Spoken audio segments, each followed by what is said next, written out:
I know you're going to love this week's episode because we're talking about the one thing that you should have learnt from lockdown and why a lot of what you learn during any lockdown, if you're unlucky enough to still be in one, will serve you well into the future.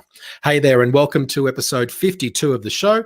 My name is Darren Krakowiak. I equip commercial real estate professionals with proven client attraction and retention systems so they can save time, earn more, and be top performers in their market. Thank you so much for being there. This episode is brought to you by Released, a cloud-based commercial property management platform which centralizes portfolio data, automates workflows, and provides real-time reporting for landlords and property managers. A quick reminder before we get started about the one thing that sets apart top performers from the rest of the pack in commercial real estate will be revealed tomorrow. I am recording and releasing this episode on Wednesday, September the 8th, and we are going live with this workshop on Thursday, September the 9th. It's happening at 11 a.m. Eastern time in Australia. Then another session at 11 a.m. Hong Kong, Singapore time. Plus, if you're in North America, I haven't forgotten about you, 2 p.m. Pacific, 5 p.m. Eastern. Whichever time works best for you. If you are listening to this episode within 24 hours of it being released, you can join us live and free. Go to our website, cresuccess.co. Near the top of the homepage, you'll see 3 ones. Just select the time that works best for you, and I look forward to seeing you there. I'm going to tell you what the one thing is. I'm going to share why it matters, and I'll also tell you what you can do to start adopting it immediately so you can become a top performer in your market.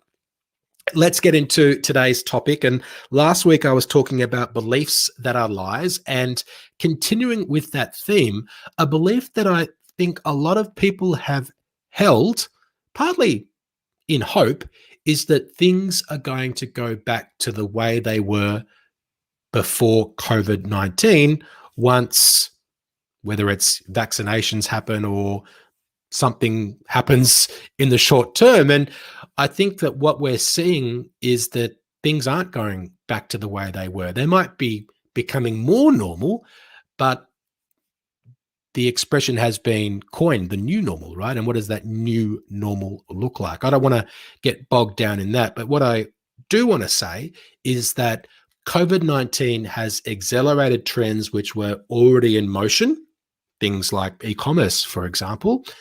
Another one is the use of video calls and Zoom. And that's the one that I want to talk about today, because Zoom is this tool that whether you are stuck in lockdown, you really do need to use because you're not able to meet with people in person, or even if you're beyond lockdowns where you are, it's still something which you're using more than you were before COVID-19 came along. So people are less likely to do meetings in person now just because they know that they can do Zoom, or travel is becoming less frivolous than it was.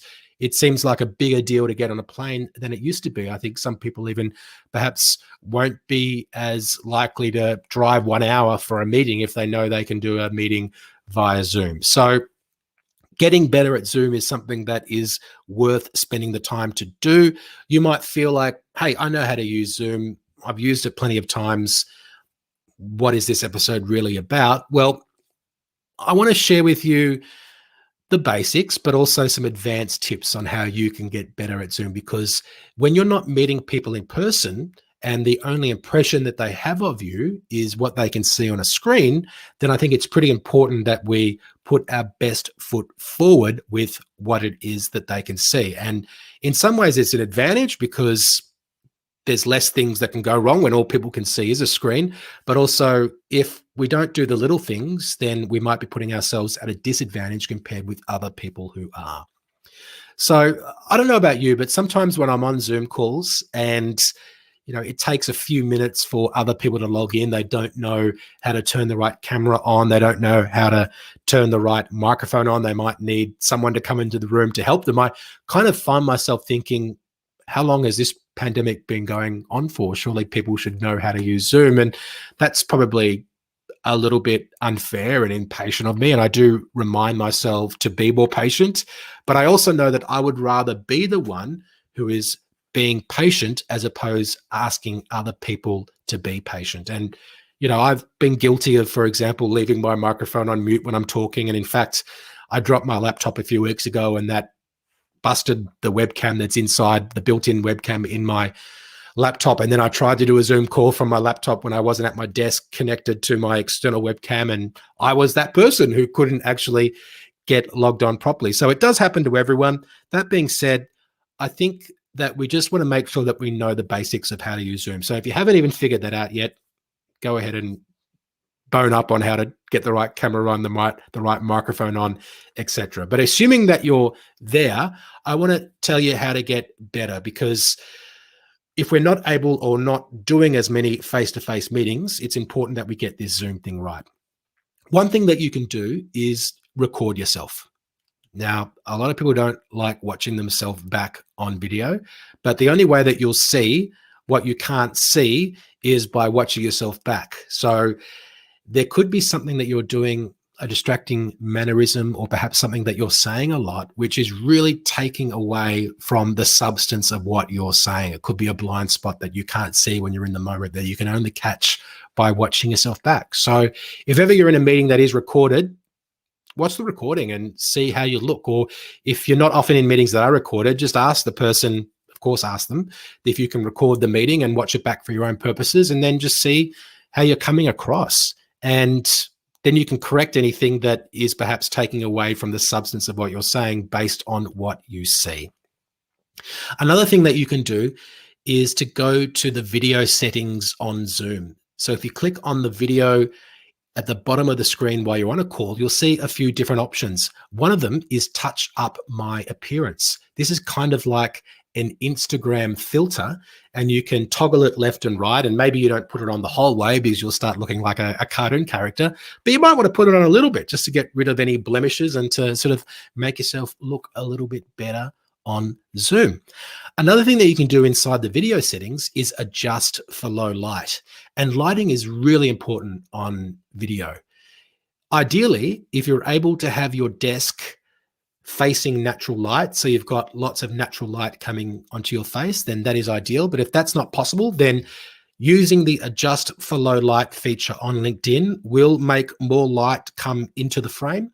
Also, if you are somewhere where you don't have a lot of light, I would recommend potentially getting a ring light. They're not that expensive. And having more light on your face while you are on video just makes the video look better. Another thing that you can do is get a decent webcam. So I mentioned before, my webcam in my laptop broke. I do also use an external webcam, but think about how much that you would spend on a pair of shoes or a belt, or whatever you spend money on to make yourself look good. When you're on a webcam that is a low quality webcam, it's automatically making you look less good than you possibly could. And for a small investment, you can make yourself look a lot better. So if you look at it like that, I think having a decent webcam that makes you look good is a worthwhile investment. It's kind of like in Hollywood, they say lights, camera, action, right? So get the lighting right, get the camera positioning and the quality of the camera right, and also action, watching yourself back, making sure that you are coming across well and that you're not doing anything that makes you, for lack of a better term, look a little bit silly. Another thing to think about is the way you're dressed. So I don't think that you need to wear a suit and tie, for example, if that's something that you would usually do in a meeting if you're a guy. But at the same time, you probably wouldn't roll into a meeting in a tank top or a singlet. So perhaps you make a commitment to say, you know what, for all Zoom meetings that I'm doing for work, I'm at least going to wear a collared shirt, for example. So I think all of these things matter because Zoom is here to stay. Like I said, I think even if you're out of lockdown, you're doing more Zoom meetings than you were in the past. And we don't want to be disadvantaging ourselves by not putting our best foot forward when we are on a Zoom call.